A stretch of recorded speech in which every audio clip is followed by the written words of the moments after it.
Assalamualaikum warahmatullahi wabarakatuh. Perkenalkan, nama saya Hafiz Rizal Fani dari kelas 3 PRB Ilmu Komunikasi Uinsus Riau. Di sini saya akan menjelaskan tentang landasan filosofis dan fisiologis komunikasi persuasif. Pada hakikatnya, komunikasi manusia itu akan tergantung pada kemampuan manusia itu sendiri untuk saling memahami satu sama lain. Eksistensi komunikasi dalam kehidupan manusia seringkali merupakan faktor yang menentukan tingkat keberhasilan dan kegagalan suatu tujuan pada kondisi tertentu. Komunikasi dapat merupakan obat mujarab untuk menyelesaikan permasalahan yang dihadapi manusia.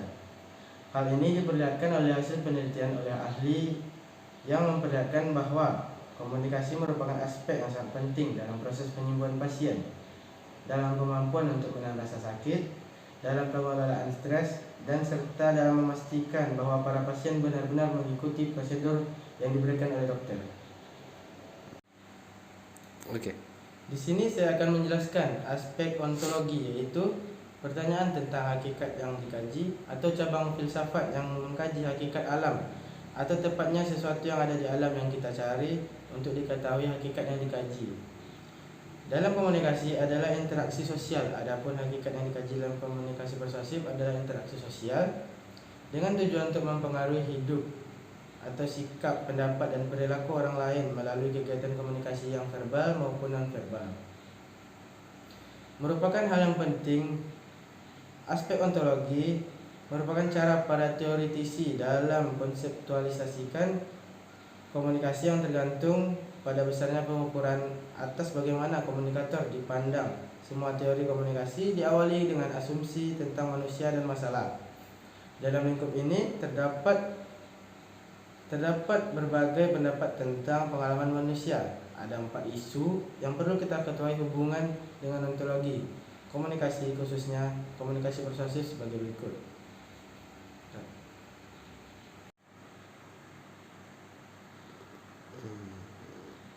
Oke. Ada 4 isu yang penting yang perlu kita ketahui sehubungan dengan ontologi komunikasi. Isu yang pertama adalah sampai tingkat mana manusia menentukan pilihannya. Secara realistis, tentang pilihan atau asumsi manusia terhadap gejala-gejala alam sebenarnya masih dalam perdebatan. Determinisme memandang bahwa perilaku manusia ditimbulkan oleh sejumlah kondisi-kondisi awal dan manusia itu pada dasarnya bersifat reaktif dan pasif. Sebaliknya, pragmatisme mengatakan bahwa orang yang merencanakan perilakunya untuk tujuan-tujuan di masa depan. Di antara kedua aliran tersebut, ada juga yang berpendapat bahwa manusia ini dalam menentukan pilihannya hanya dalam jangkauan yang terbatas.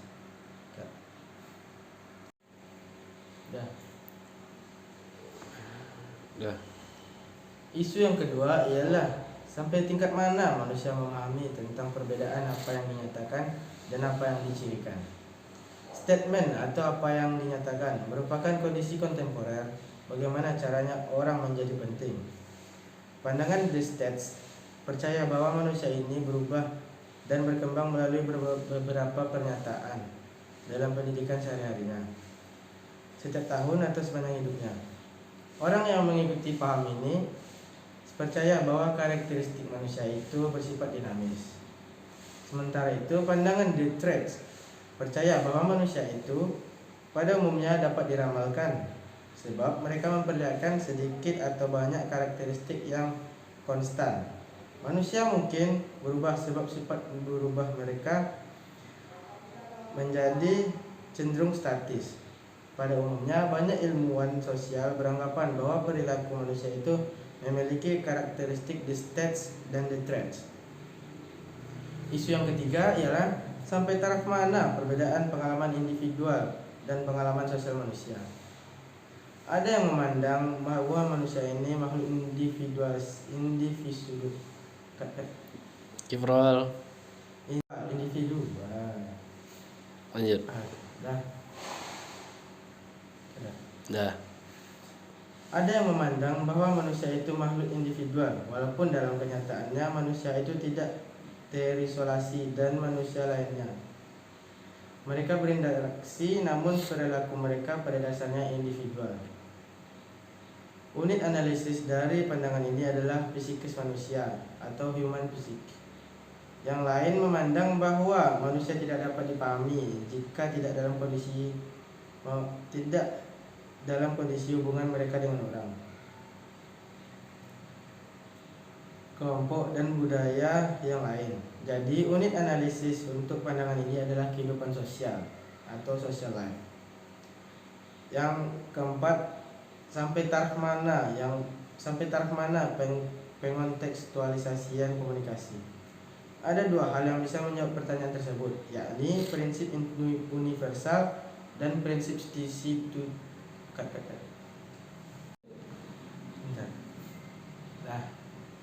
Dah. Sampai taraf mana pengontekstualisasian komunikasi? Ada dua hal yang bisa menjawab pertanyaan tersebut, yakni prinsip universal dan prinsip situasional. Kehidupan dan tindakan manusia sangat mudah untuk dipahami melalui faktor-faktor universal. Yang lain justru dari faktor-faktor situasional. Ada pula yang beranggapan bahwa kehidupan dan tindakan manusia dapat dipahami melalui faktor-faktor universal dan faktor-faktor situasional. Dalam ilmu komunikasi, pertanyaan-pertanyaan itu dapat dijawab oleh teori aksional dan teori non-aksional. Pembahasan yang kedua ialah epistemologi. Aspek epistemologi atau pernyataan yang berkaitan dengan pengetahuan merupakan cabang dari filsafat yang mempelajari pengetahuan. Berdasarkan aspek epistemologi, ilmu komunikasi termasuk komunikasi persuasif yang dapat dikembangkan melalui pertanyaan-pertanyaan berikut, seperti yang pertama, sampai taraf mana apa pengetahuan dapat eksis sebelum pengalaman? Banyak yang berpendapat bahwa semua pengetahuan berasal dari pengalaman. Kita mengobservasi bahwa semua pengetahuan berasal dari pengalaman. Oleh karena itu, terdapat sesuatu hal di dalam ini bahwa penetapan berbagai jenis pengetahuan terjadi sebelum pengalaman kita di dunia. Banyak filosofi yang mempercayakan disebut pengetahuan. Semacam ini melekat pada mekanisme berpikir dan persepsi. Sebagai contoh, fakta yang cukup kuat menunjukkan bahwa anak-anak tidak belajar bahasa melalui ucapan yang didengarkan. Namun, mereka memperolehnya dengan menggunakan mode naluri untuk menguji apa yang didengar. Oke. Pertanyaan kedua ialah sampai taraf mana pengetahuan itu bersifat ajak atau pasti. Para teoritis komunikasi berbeda-beda asumsi tentang keajekan kebenaran. Yang berpendirian universal akan mengaku salah dalam teorinya, tetapi mereka percaya bahwa kesalahannya itu hanya jika belum ditemukan dalam kebenaran yang lengkap. Relativitas percaya bahwa pengetahuan itu tidak pernah ajak sebab kenyataan universal sama sekali tidak etis. Yang pertanyaan ketiga ialah bagaimana proses pengetahuan dapat muncul. Empirisme menyatakan bahwa pengetahuan berasal dari persepsi, pengalaman kita di dunia secara harfiah melihat apa yang terjadi dan apa yang saya katakan, sebagaimana apa yang saya lihat. Konstruktivisme percaya bahwa orang yang mengembangkan pengetahuan agar fungsi berjalan secara pragmatisme di dunia ini dapat memproyeksikan mereka sendiri ke dalam pengalamannya. Konstruktivitis percaya bahwa fenomena yang ada di dunia dapat dipahami dengan mudah dengan berbagai cara, dan pengetahuan adalah apa yang diperbuat oleh orang pada dunianya. Pertanyaan keempat adalah apakah pengetahuan disusun dalam bagian per bagian atau secara keseluruhan? Para penganut Gestalt menjelaskan bahwa kebenaran pengetahuan bersifat umum, pemahamannya menyeluruh. Mereka percaya bahwa fenomena sangat erat hubungannya dan berjalan sebagai sebuah sistem. Sementara itu, para penganut aliran analisis percaya bahwa pengetahuan dibangun oleh pengertian bagaimana perbagian itu dibentuk secara terpisah. Yang kelima, sampai taraf mana pengetahuan itu eksplisit. Pengetahuan itu bersifat eksplisit.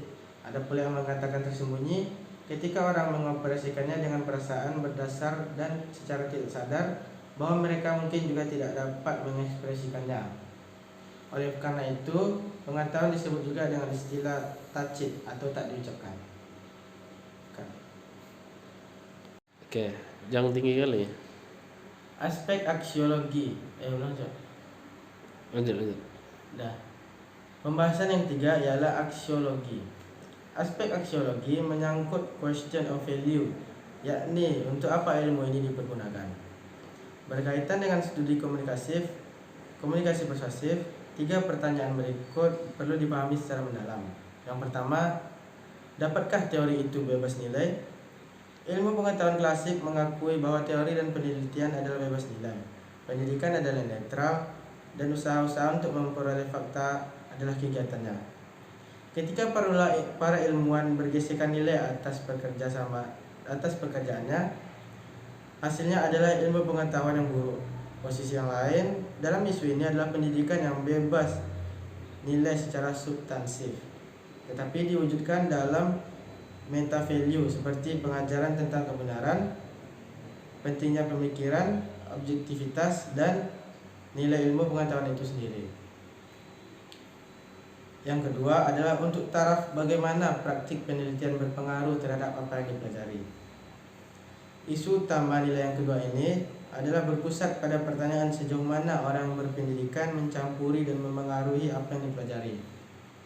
Ilmu pengetahuan tradisional mencatat bahwa para ilmuwan dalam melakukan observasinya dilakukan secara hati-hati, tetapi tanpa intervensi sehingga ketepatan pengobservasian terpelihara.